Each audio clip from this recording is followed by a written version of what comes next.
Hello các bạn nhá. Chiều hôm nay trời mát này, mát mẻ. Đấy, mát mẻ.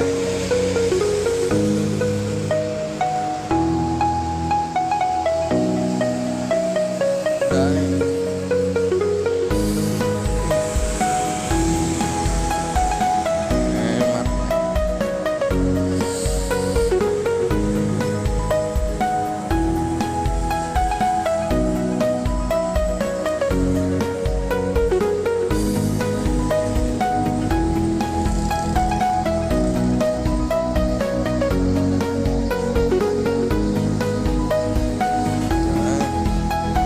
bạn bên nhạc mèo nước suối chảy.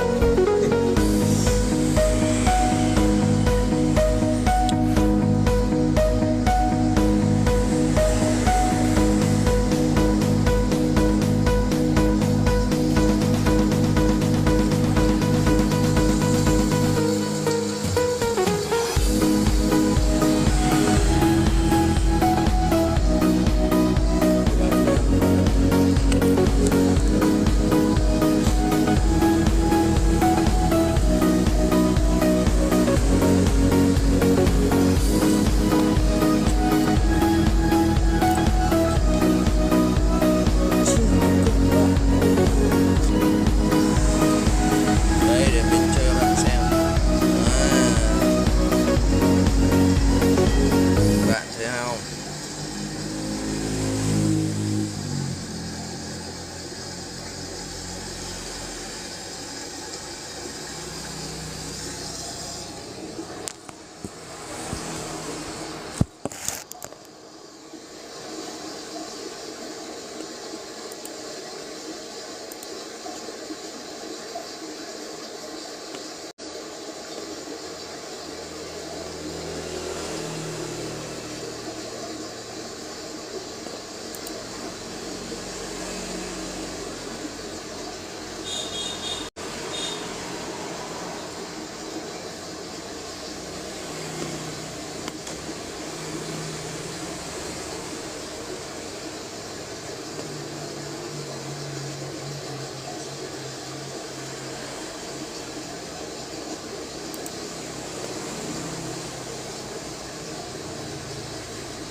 Chào bạn nhá.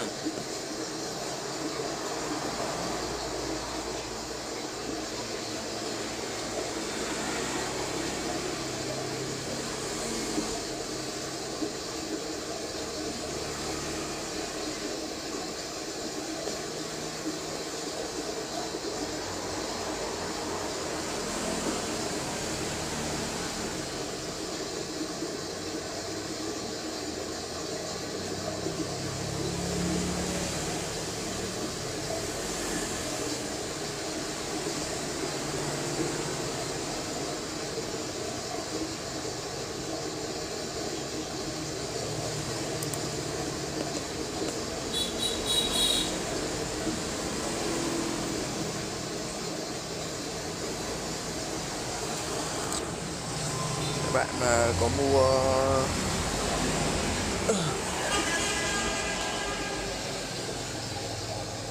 sạc này, hộp này, sửa máy điện thoại, máy tính hay muốn tư vấn lắp đặt camera thì liên hệ mình nhá. Đây.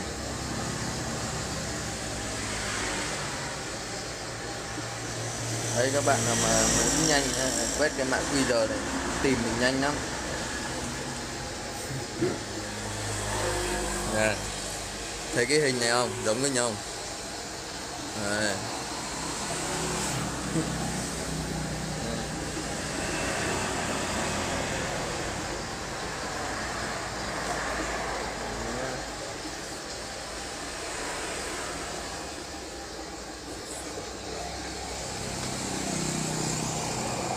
Đây nữa này. Có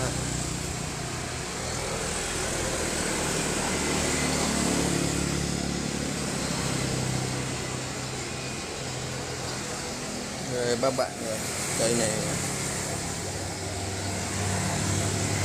gọi là cây tỷ phú.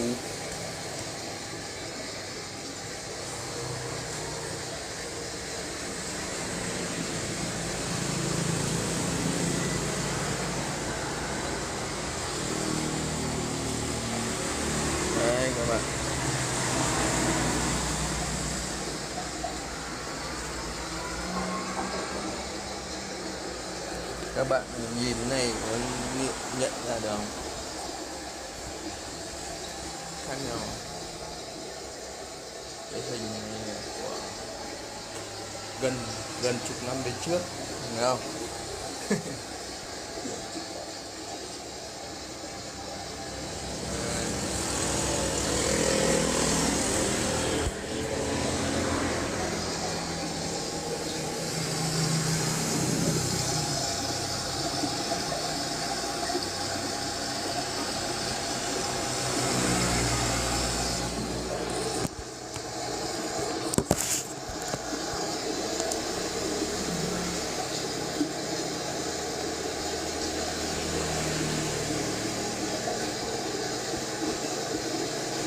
Chào bạn nhé.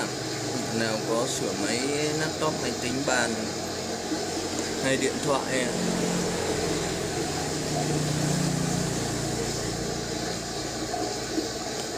ghé mình nhá. Quốc lộ 20, Hiệp Thạnh, Đức Trọng, Lâm Đồng. Cứ chạy theo đường quốc lộ 20 này gặp mình.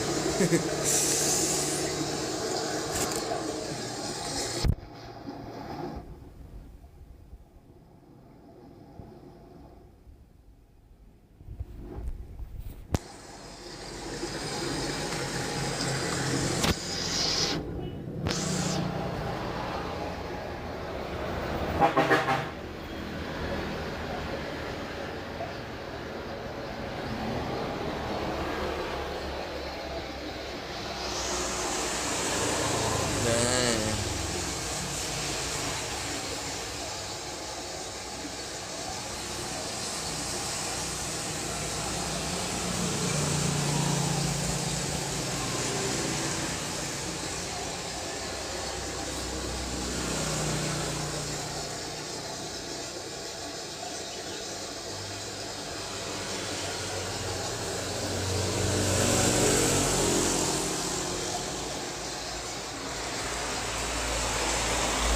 Rồi chào các bạn nhé.